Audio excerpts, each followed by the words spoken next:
মুখ ফোঁস কেমন কমেন্ট করে ফেলে অন্যের ব্যাপারে, এটা দিয়ে সে মাঝে মাঝে জাহান্নামী হয়ে যায়, কিন্তু সে ভাবেই নাই এই শব্দে আমাকে জাহান্নামে ঢুকাবে।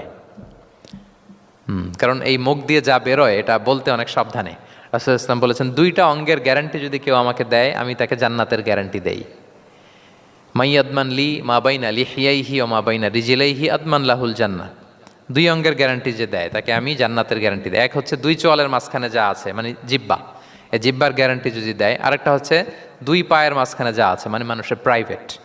এই দুইটা অঙ্গের গ্যারান্টি যদি কেউ দেয় যে এই দুই অঙ্গ দিয়ে আমি কোনো পাপ কাজ সংগঠিত করব না, বিশ্বনবী সাল্লাল্লাহু আলাইহি ওয়াসাল্লাম বলেন, আমি আমার ওই উম্মতকে জান্নাতের গ্যারান্টি দেই। তাহলে তুচ্ছ তাচ্ছিল্য ঠাট্টা বিদ্রুপ করা যাবে না। 6 নম্বরে, ওয়ালা তালমিজু আনফুসাকুম, তোমরা অন্যের বদনাম করে বেরিও না। লামজ আসছে লুমাজা থেকে, ওয়াইলুল লিকুল্লি হুমাজাতিল